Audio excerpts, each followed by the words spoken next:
વિશેષ ચર્ચામાં આપનું સ્વાગત છે દર્શક તો જે રીતે છેલ્લા કેટલાય વખતથી એટલે લગભગ 15-20 દિવસથી અફઘાનિસ્તાન પર તાલિબાનોએ કબજો જમાવી દીધો છે. અફઘાનિસ્તાનના રાષ્ટ્રપતિ અફઘાનિસ્તાન છોડીને ભાગી છૂટ્યા છે અને જે પ્રકારે તાલિબાનોનો ત્રાસ વર્તાઈ રહ્યો છે, તાલિબાનનો સામ્રાજ્ય આવતાની સાથે જ કાબુલમાં અને અફઘાનિસ્તાનમાં ઠેર ઠેર અરાજકતા સર્જાઈ છે. પાણીની બોટલના ભાવ પણ આસમાને પહોંચી ગયા છે, પુલાવના ભાવ પણ આસમાને પહોંચી ગયા છે અને જે રીતે લોકોમાં અફરાતફરી મચી છે, લોકો તાલિબાનના 20 વર્ષ પહેલાંના સામ્રાજ્યને યાદ કરીને આજે પણ કંપારી છૂટી જાય એવા દ્રશ્યો અમને દેખાય છે. પરંતુ આજે જે પરિસ્થિતિ છે એમાં પણ ફરી તાલિબાને એમનું પોતાનું અસલ પોત પ્રકાશ્યું છે અને જે પ્રકારે તાલિબાનનું સામ્રાજ્ય સ્થપાયું છે તેને કારણે સમગ્ર વિશ્વમાં ચિંતાનું મોજું ફેલાયું છે. ભારતે પણ અફઘાનિસ્તાનમાં છેલ્લા 20 વર્ષ દરમિયાનમાં ઘણા એવા સારા કામો કર્યા છે જેને કારણે ત્યાં આગળ અફઘાનિસ્તાનમાં ભારતનો જે પ્રકારની વાતચીત હતી, જે પ્રકારનું કામકાજ છે તેને જોતાં ભારતમાં પણ ચિંતા બેઠી છે અને ભારતના લોકો પણ અફઘાનિસ્તાનમાં ખાસ કરીને એમ્બેસીના કર્મચારીઓ હોય કે અલગ અલગ ક્ષેત્રમાં કામ કરનારા લોકો હોય તે બધાને સલામત રીતે ભારત પાછા લાવવાની કાર્યવાહી ચાલી રહી છે. અને એ દરમિયાનમાં વચ્ચે આજે વડાપ્રધાન નરેન્દ્ર મોદીના નિર્દેશ અનુસાર કેન્દ્રીય વિદેશ મંત્રી એસ જયશંકરે સર્વપક્ષીય બેઠક બોલાવી હતી અને તેમાં તમામ રાજકીય પક્ષોને માહિતગાર કરવામાં આવ્યા હતા કે અફઘાનની પરિસ્થિતિ શું છે અને ભારતની નીતિ કેવી રહેશે ને એ બાબતે ચર્ચા કરવામાં હતી. ને એ સંદર્ભમાં જ્યારે વિપક્ષોએ અનેક સવાલો પણ પૂછ્યા છે કેન્દ્ર સરકારને અને કેન્દ્ર સરકારને નિવેદન આપવાનું પણ કહ્યું છે, ત્યારે આજે આપણે અફઘાન મુદ્દે મંત્રણા થઈ એ મામલે ચર્ચા કરવાના છે. આપણી સાથે વરિષ્ઠ સંપાદક અને આઈટીવી નેટવર્કના હેડ આલોક મહેતા સાહેબ જોડાઈ ગયા છે અને અમદાવાદથી આપણી સાથે જોડાયા છે દિलीप गोहिल, राजकीय विश्लेषक. आप બંનેનું સ્વાગત છે. आलोक जी, आपसे सबसे पहले मैं सवाल पूछना चाहूँगा कि जो अफगानिस्तान की सिचुएशन है उसके ऊपर आज सर्वदलीय बैठक बुलाई गई, तो उस मुद्दे पे क्या चर्चा हुई और किस मुद्दे पे विदेश मंत्री एस जयशंकर ने क्या क्या बताया और विपक्ष ने क्या सवाल खड़े किए? अभिजीत भाई, देखिए बहुत धन्यवाद आपका. हम लोग चूंकि इंडिया न्यूज के जरिए गुजरात के लाखों लोग इंडिया न्यूज को करते हैं फॉलो और सबकी चिंता है, क्योंकि देखिए बॉर्डर के हिसाब से भी, समुद्र की दृष्टि से भी और तालिबानियों को खतरा है तो कश्मीर से लेकर के और पाकिस्तान चूंकि इसमें जुड़ा हुआ है, आज भी जो चिंता, और इसलिए बहुत अच्छी बात हुई प्रधानमंत्री नरेंद्र मोदी लगातार कहते रहे, संसद में भी बराबर कहा है कि हमारे प्रतिपक्ष देश इस मामले में एक, और इसीलिए विदेश मंत्री जयशंकर जी ने आज बात किया. आप समझिए 2.5-3 घंटे तक सभी दलों के नेताओं के साथ, कहना चाहिए 31 दल, छोटे छोटे चाहे दल हो, लेकिन उन सब राजनीतिक दलों को भी, बड़ी पार्टियां, छोटी पार्टियां, और सभी नेताओं को अपनी जो चिंता थी, उनके प्रतिनिधि जो भी आए, जितने वरिष्ठ नेता भी आए, उन सबकी चिंताओं का समाधान जयशंकर जी ने किया. विदेश सचिव ने भी सारी बातें रखी, जो बातें हमारी क्या तैयारी है, कैसे हमारे लोगों को हम लेके आ रहे हैं, भारतीयों को. सबसे बड़ी बात यह है कि देश इस बात को समझ रहा है कि तालिबान से पाकिस्तान और कश्मीर, चीन जिस तरह से कश्मीर में घुसने की कोशिश पहले भी करता रहा है, लश्कर-ए-तैयबा के जरिए और अल-कायदा के जरिए, उसका खतरा है. इसलिए राष्ट्र एकजुट है, हमारी सुरक्षा की तैयारी है. और भारत की एक विशेष बात मैं अभिजीत भाई कहूंगा, वैसे अभी दिलीप जी आपको बताएंगे ही, कि प्रधानमंत्री नरेंद्र मोदी ने जिस तरह से दुनिया के देशों से, अमेरिका के साथ तो है ही, रूस के राष्ट्रपति से बात की, ब्रिटेन के प्रधानमंत्री से लगातार बात किया, जर्मनी के मर्केल उनसे बात की, चांसलर से. ये जो दुनिया की एक पूरी, संयुक्त राष्ट्र में तो आपने देखा ही है कि संयुक्त राष्ट्र सुरक्षा परिषद में भारत अध्यक्षता कर रहा है. तो आतंक हमारी लड़ाई ये नहीं है. हम अफगान भाइयों के लिए हमने काफी $3 अरब तो खर्च किया, वो हमारा लगा इन्वेस्टमेंट है, इसलिए की जनता के लिए है. हाँ, तालिबान की अभी जो बन रही है, जिस तरह से वो आतंक कर रहे हैं, आज भी जयशंकर जी ने ये भी बताया कि अभी स्थिति बहुत ढुलमुल है, अभी कुछ कह नहीं सकते. संघर्ष वहां क्योंकि इतने गुट रहे इतिहास में 200 साल से. अभिजीत भाई, मैंने तो 2001-2 में किताब लिखी थी, उसमें पूरा इतिहास पहले का भी लिखा, और अमेरिका जैसे आया उसके पहले तालिबान का 5 साल राज रहा. तो मेरा ऐसा मानना है कि आज भी स्थिति वो कुछ महीने के लिए बना भी ले, लेकिन उनके तरीके अभी से उन्होंने कह दिया है कि आप इसको मानना पड़ेगा, महिलाओं को क्या होगा. तो भारत सरकार पूरी नजर रखे हुए है. आज अभी थोड़ी देर पहले खबर आई कि पहले हम लोगों को लग रहा था कि आप करजाई जो है राष्ट्रपति पुराने थे उनको सरकार में शामिल रखेंगे, अब कह दिया नजर बंद कर दिया है। तो बड़ा ही वहाँ ऐसी सिचुएशन है जो कभी भी कुछ बिगड़ सकती है, ज्यादा बिगड़ सकती है। पहली चिंता ये है कि भारतीयों को या जो भारत से जुड़े हुए वहाँ लोग हैं, अफगान भाई भी जो भारत के दूतावासों में काम कर रहे थे और जो काम कर रहे थे या जो भारत के जुड़ना चाहते हैं, जो जिनके संबंध कोई आतंकवादी संगठन से नहीं है, उनको भी लाने की पूरी कोशिश भारत सरकार कर रही है। ये दुनिया में एक अनोखी मिसाल है। सारे सिख भाइयों को, हिंदू भाइयों को नहीं, उनके आज नेपालियों को 14 लोग आए हैं अपने विशेष विमान से। तो हम तो दुनिया के आतंकवाद से लड़ने के लिए दुनिया में अग्रणी है। ये बात आज साबित हुई है प्रधानमंत्री नरेंद्र मोदी के नेतृत्व। जी जरूर। सर, आपको अगर दिक्कत न हो तो गुजराती में ये डिबेट रखे या हिंदी में करूं, आप बताएं। आप गुजराती बोलते रहिए, मैं बीच में हिंदी का जो बात होगा बोलूंगा। ठीक है, ठीक है। मैं गुजराती समझ सकता हूँ, थोड़ा बोल नहीं पा रहा हूँ बस। ठीक है સર, થેન્ક યુ। દિલીપભાઈ, તમને પૂછવા માંગીશ કે જે રીતે આજે સર્વપક્ષીય બેઠક યોજાઈ, આલોકજીએ પણ કહ્યું કે જે પ્રકારની બેઠક થઈ અને જે પ્રકારનો માહોલ છે ત્યાં આગળ, તો ત્યાં આગળ વસતા આપણા ભારતીયો અને અફઘાનીઓ જે છે જેને ભારત સાથે સારા સંબંધો છે અને સારું રાખ્યું છે જે લોકો, એ લોકોને પાછા લાવવાની અત્યારે પહેલી પ્રાયોરિટી છે આપણી દેશની। અને વિદેશ મંત્રીએ પણ આજે સર્વપક્ષીય બેઠકમાં કહ્યું કે પ્રાયોરિટી ત્યાંથી બધાને સલામત રીતે ઘર વાપસી કરવી અને ભારત લાવવા તો એ છે। તો આ મામલે તાલિબાનોએ પણ પહેલાં પણ જે તાલિબાનોની ફિતરત ચોખ્ખી તો છે નહીં, તાલિબાનો કંઈક કહે છે, એ લોકોની કરણી ને કથની અલગ અલગ હોય છે। પહેલાં કહ્યું કે અમે સુધરી ગયા છે ને હવે ત્યાં આગળ જે પ્રકારનો માહોલ છે, આજે જ અફઘાનિસ્તાનથી રવિવારે પરત આવેલા ભાવનગરનું એક કપલ છે જે આપણા કવિ હતા, ગુજરાતના જાણીતા કવિ હરીન્દ્ર દવે, એમના પ્રપૌત્ર આવ્યા છે શિવાંગ દવે ને એમના વાઇફ એકતા દવે। એ લોકોએ પણ કહ્યું ને ઇન્ડિયા ન્યૂઝ પર આજે સાંજે એમને બેસાડ્યા હતા એક્સક્લુઝિવ, ત્યારે એમણે પણ એમની બયાન કર્યું કે ત્યાં આગળ જે પરિસ્થિતિ છે, તાલિબાનો જે પ્રકારનો ત્રાસ વર્તાવે છે, તો આ પરિસ્થિતિમાં તાલિબાનોની કરણી ને કથની આપણને ખબર પડી ગઈ છે, સમગ્ર વિશ્વ જાણે છે। તો શું કહેશો તમે આ મામલે? ના, એ ચિંતા તો છે જ અને આજની જે બેઠક થઈ એમાં એ ચિંતા પણ વ્યક્ત થઈ હતી અને એટલા માટે જ આપણે કહ્યું હતું કે પ્રાયોરિટી આપણી હવે જે લોકો બાકી રહી ગયા છે, 800 થી વધારે લોકોને આપણે લઈ આવ્યા, થોડા લોકો હજી બાકી છે, એ લોકોને લાવવા। એક જે બીજી માહિતી આપી સરકારે હતું ને, 15,000 લોકોએ ભારતીય એમ્બેસીને પૂછપરછ કરી હતી, એટલે સંપર્ક કર્યો હતો કે તમારે ત્યાંથી તમારી સાથે શક્ય છે બહાર આવવાનું। એમાં બધા દેશના નાગરિકો હતા, વાયા ભારત થઈને બીજે જવાની પણ વાત હતી, પણ એમાંથી કેટલાક લોકો જે ભારત સાથે વધારે નજીકથી સંકળાયેલા હોય, ભારતના નાગરિકો હોય, ત્યાંની ખાનગી કંપનીમાં કામ કરતા હોય, અથવા આપણે જે ઇન્ફ્રાસ્ટ્રક્ચર પ્રોજેક્ટ ત્યાં શરૂ કર્યા હતા આપણી કંપનીના, એ કંપનીમાં જે અફઘાન લોકોએ કામ કર્યું હોય, એમાંથી કોઈ આવવા માંગતું હોય, એ બધા કેટેગરીના લોકોને પ્રાયોરિટી આપવામાં આવશે। એટલે હવે વિદેશ પ્રધાને તો એવું કહ્યું કે થોડા લોકો રહી ગયા છે, મોટા ભાગના આવી ગયા છે। 31 તારીખની ડેડલાઇન છે, ડેડલાઇનનું શું થશે એ અત્યારે બધાની, આપણે એકલાની ચિંતા નથી, સમગ્ર દુનિયાની चिंता છે। ફ્રાન્સે, જર્મનીએ, બ્રિટને બધાએ એની चिंता વ્યક્ત કરી છે।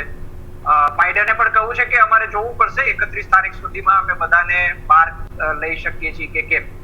એટલે કદાચ ડેડલાઇન લંબાવવામાં પણ આવે, એટલે આપણે એકવે જોવું પડશે। જો ડેડલાઇન લંબાવવામાં આવશે તો મુશ્કેલી નથી, તો ભારત વારાફરતી ત્યાં જઈ અને રોજની 1 કે 2 ફ્લાઇટ ની મંજૂરી મળે છે ભારતને, તો જઈને લઈ આવશે।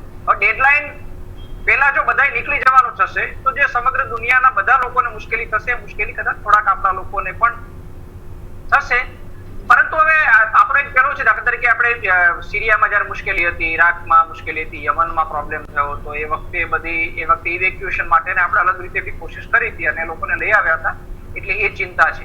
બીજું, આજની બેઠક એ રીતે બી મહત્વની હતી કે કમસે કમ આ પ્રકારના ઇશ્યુઝ હોય જેને આપણે રાષ્ટ્રીય હિતના ઇશ્યુ કહી શકીએ, વિદેશ નીતિના હોય અને એમાં ભારતનું સમગ્ર રીતે જેમાં હિત જોવાનું, એમાં એક સર્વસંમતિ હોવી જોઈએ। એટલે કે આ પ્રયાસ એ અર્થમાં સારો હતો કે સરકારે આ પહેલ કરી, એ અર્થમાં સારી વસ્તુ છે કે તમે બધા રાજકીય પક્ષોને બોલાવી અને એને તમે બ્રીફિંગ આપો। આ એક સારી પ્રથા છે। કેટલાક નેતાઓએ ભૂતકાળમાં વળી પણ યાદ કર્યું હતું કે જયારે વાજપેયી વિપક્ષમાં હતા અને આપણે જીનીવામાં કાશ્મીર મુદ્દે કોઈ પ્રતિનિધિઓ મોકલવાના હતા, ત્યારે નરસિંહ રાવે વાજપેયીને મોકલ્યા હતા, એ વિપક્ષમાં હતા છતાં। એનો અર્થ એ છે કે દુનિયા સામે આપણે આપણો એક ચહેરો રજૂ કરવાનો હોય છે। એ અર્થમાં આ પ્રકારનો જે મહત્વનો મુદ્દો હોય, રાષ્ટ્રીય હિત માટેનો સૌથી અગત્યનો મુદ્દો, ત્યારે સર્વસંમતિ થાય અને બધા રાજકીય પક્ષોને સાથે લેવામાં આવે. આ પ્રથા થોડી વધારે થવી જોઈએ. દાખલા તરીકે ચીનના મુદ્દે શરૂઆતમાં એવું થયું હતું કે માહિતી કેટલી મળે છે કેટલી નથી મળતી એની થોડી ચિંતા હતી, ત્યારે પણ વિપક્ષે ચિંતા વ્યક્ત કરી હતી. બધી માહિતી જાહેર થાય એવું આપણે નથી ઈચ્છતા અને કેટલીક વસ્તુ આવી બાબતોમાં સરકારે પોતાના સ્તરે રાખવાની હોય એનો કોઈ વિરોધ કરતું નથી. પરંતુ તમે વિપક્ષના થોડા ટોચના નેતાને એકવાર બોલાવીને કેટલીક બ્રીફિંગ તમે એને આપો તો એક સૂર વિશ્વમાં ભારતનું એક સૂચે ઊભું થાય. એ જે આજે થઈ શક્યું છે એટલે એક છે. અને બીજી જે મૂળ વાત એ છે વેઇટ અને વોચની જે પોલિસી આપણે અત્યારે અપનાવી છે, મને લાગે છે થોડો સમય આપણે રાખવી પડશે. અત્યારે પરિસ્થિતિ ઇવોલ્વ થઈ રહી છે એટલે શું થાય છે અને આલોકજીએ કહ્યું પ્રમાણે જેને સામેલ કરવાના તેને તમે નજરકેદ કર્યા છે. કરઝાઈ સાથે ચર્ચાઓ પણ થઈ હતી, કોણ કોની સાથે જોડાશે. વચ્ચે આપણે હઝારાનું નામ ઘણીવાર લઈએ છીએ. હઝારા એ શિયા જૂથ છે અને એની સાથે બહુ મુશ્કેલી છે. તો તાલિબાને વચ્ચે એવી પણ વાતો કરી હતી કે હઝારાના કેટલાક જૂથો સાથે ચર્ચા કરી છે અને હઝારા લોકોને પણ, તાજિક અને ઉઝબેકને પણ અમે સત્તામાં ભાગીદારી આપીશું. પણ એકવાર વિદેશી દળો અહીંથી જતા રહે, અમેરિકા અને નાટોના દેશો અહીંથી જતા રહે, પછી અમે અમારું સ્ટ્રક્ચર જાહેર કરીશું અને એ વખતે અમે બાકીના લોકોને સત્તામાં ભાગીદારી આપીશું. આ કેટલી હદે સાચી વાત છે, કેટલું થાય છે, કોને કોને ભાગીદારી આપે છે, કે પછી રાબેતા મુજબ એકવાર અમેરિકા હટી જાય પછી તાલિબાન પોતાનું અસલી સ્વરૂપ દેખાડે છે, એ વખતે આપણે આપણી અલગ કંઈક નીતિ કરી શકીશું. અત્યાર પૂરતું વેઇટ એન્ડ વોચની નીતિ ઠીક છે. બરાબર.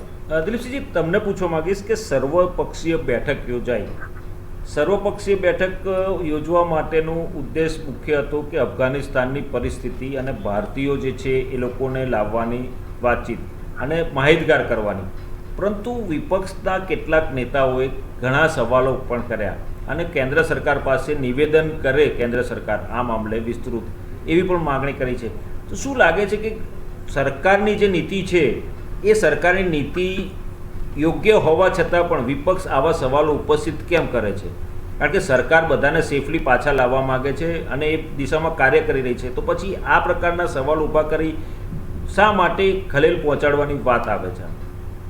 અભિજીતભાઈ, આ અંગે આપણે અગાઉ પણ ચર્ચા કરી ચૂક્યા છે. ફરીથી મારો મુદ્દો એટલો જ છે કે તાલિબાન જે હેન્ડઓવરની પ્રક્રિયા છે એ છેલ્લા અઠવાડિયાથી કે 10 દિવસથી નહીં, જ્યારથી અમેરિકન સૈનિક જવાનું નક્કી થયું ને ત્યારથી લગભગ બધાને અનઓફિશિયલી એવી માહિતી હતી કે જેવા અમેરિકાના સૈનિકો જશે એવું તાલિબાન આખા અફઘાનિસ્તાનને કેપ્ચર કરી લેશે. એટલે અમેરિકાએ એવું કર્યું કે પહેલા એના જેટલા પણ નાગરિકો હતા એના સૈનિકો હતા, અને કદાચ એવું કહેવાય છે, જેની કોઈ આધિકારિક વાત નથી કે જેની ઓફિશિયલ કોઈ માહિતી નથી, પણ અમેરિકન સૈનિકો કે અમેરિકા અને તાલિબાનો વચ્ચે જે સંધિ સંધાઈ એમાં એવું હતું કે ભાઈ એમને સેફ પેસેજ આપવામાં આવે અને પછી જે કરવું હોય એ કરી શકે. હવે આ પરિસ્થિતિ જો આજે લોકોને ખબર હોય તો મને એવું લાગે છે ભારત સરકાર, ભારતના આઈબી લો બધાને આ વિશેની માહિતી હશે.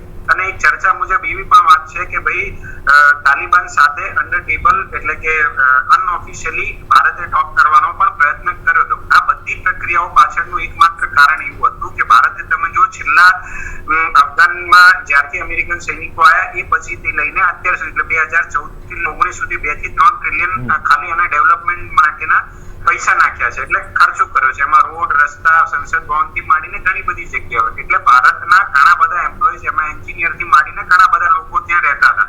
હવે જે સરકાર તરફથી ગયા હોય કે સરકારે મોકલ્યા હોય તો એ બધાને પાછા લાવવાની જવાબદારી પણ સરકારની બને છે. એટલે સ્વાભાવિક છે કે ભારત સરકાર તરફથી એક ઇવેક્યુએશન પ્રોગ્રામ કે એક કાર્યક્રમ એમને કરવો હોય કે કરવા જેવો હતો. હવે એમાં વહેલું થયું કે મોડું થયું એ આખો જુદો પ્રશ્ન છે, પણ અત્યારે સૌથી મહત્વનો પ્રશ્ન છે જે વિપક્ષ કે ભાઈ એમાં માહિતી આપવી જોઈએ, લોકોને સમજાવવું જોઈએ કે લોકોને એમને આધિકારિક નિવેદન આપીને કહેવું જોઈએ કે ભાઈ આટલા અમે આ કરી રહ્યા છે.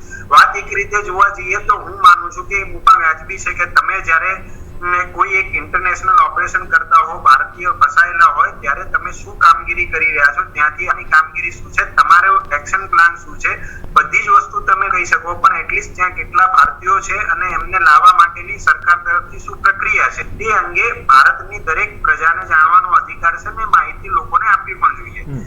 અને બીજો એક મહત્વનો મુદ્દો મને જે લાગે છે કે ભારતે કદાચ વેઇટ એન્ડ વોચની નીતિમાં થોડુંક મોડું કરી દીધું છે, કારણ કે તાલિબાન આવવાથી મેં અગાઉના પ્રોગ્રામમાં પણ આંકડા આપ્યા હતા કે જ્યારથી અમેરિકન સૈનિક અફઘાનિસ્તાનમાં ત્યારથી આપણા કાશ્મીર પર જે હુમલાઓ કે ભારતમાં જે ટેસ્ટ હુમલાઓ છે 2019 સુધીના આંકડા હતા મારી પાસે. એ આંકડા પ્રમાણે અમેરિકન સૈનિકોની હાજરીને કારણે તાલિબાનોના જે એટેકિંગ પ્રોગ્રામ છે એ ખૂબ જ ઓછા હતા. હવે જ્યારે તાલિબાન એને સત્તામાં આવવાનું છે ત્યારે આપણે સૌથી પહેલે એ વિચારવાની જરૂર હતી કે જો તાલિબાનોનો ત્યાં સેફ પેસેજ છે, જે કંદહાર ભોગવી ચૂક્યા છે, તો તાલિબાનો ત્યાં આવશે તો ફરીથી આપણા દેશ ઉપર આતંકવાદી હુમલાઓ અને ખાસ કરીને કાશ્મીરમાં, કારણ કે પાકિસ્તાન, ચાઇના બધા જ તાલિબાનોને સમર્થન કરી રહ્યા છે, તો આ લોકોનું એક કોમન ટાર્ગેટ જે થશે એ કાશ્મીર થશે. હવે કાશ્મીરમાં આપણને સૌથી વધારે હેરાન કરશે. એટલે એક્શન પ્લાન જે છે કે આ સર્વપક્ષીય બેઠક છે થોડીક મને લાગે છે કે વહેલા કરવાની જરૂર હતી કે ભારતે શું કરવું કે શું ન કરવું એ અંગેની ચર્ચા પહેલા થઈ જવી જોઈએ. તમે જુઓ કે તાલિબાનો જે કહી રહ્યા છે, જે કરી રહ્યા છે, જે થઈ રહ્યું છે કે જે દેખાઈ રહ્યું છે, એમાં ક્યાંય કોઈ તાલમેલ નથી. આ મુદ્દે તમે ભારત હવે જો કોઈ બેઠક કરે કે કોઈ વાર્તા કરે કે કોઈ પ્રસ્તાવ મૂકે તો એની ગેરંટી શું અને એ લોકો કેટલું પાડશે એના અનેક બધા પ્રશ્નો રહ્યા છે. એટલે હું માનું છું કે પ્રશ્નો આવનાર સમયમાં સરકાર સામે થશે અને સરકારે એના જવાબ આપવા જ પડશે. ચોક્કસ. आलोक जी, आपसे पूछना चाहूँगा कि प्रधानमंत्री ने दुनिया के अलग अलग देश के प्रमुखों के साथ बातचीत की है, खास करके रशिया के व्लादिमीर पुतिन के साथ बातचीत की है, जर्मनी की मर्कल के साथ भी बातचीत की है, लेकिन पाकिस्तान, चाइना और रशिया, ये तीनों की एम्बेसी आज भी कार्यरत है वहाँ पर काबुल में, जबकि दूसरे देशों की एम्बेसी बंद हो गई है और सब लोग वहाँ से अपने अपने जो दूतावास के जो कर्मचारी अधिकारी थे उनको वापस ले गए हैं सेफली. तो ये तीनों राष्ट्रों की भूमिका क्या रहेगी ऐसे माहौल में तालिबानों के साथ? विनीत भाई, दो बातें मैं इस पर तो आऊंगा जो अभी आपने उठाया. अपने पहले चूंकि दिलीप भाई ने भी बात कही और अपने दूसरे मित्र वो किसी पार्टी के अपने जो एक और नहीं, वो पॉलिटिकल एनालिस्ट है, दिलीप सिंह क्षत्रिय है वो भी. अच्छा जी. तो उन्होंने जो बात, उनके साथ में दो बात उनके लिए ध्यान और दिलाना चाहता था. जैसे एक तो 800 ने दिलीप भाई ने जिक्र किया, जो मैं समझ पा रहा हूँ कि 800 नहीं 1700 से ज्यादा लोग हम लोग ले आए भारत. अलग अलग जो 800 की पहले रिपोर्ट देखी होगी इसलिए पूरा क्लियर नहीं होता, लेकिन आज दोपहर तक जितने लोग आए उसमें 1700 से ज्यादा लोग लगभग आ गए.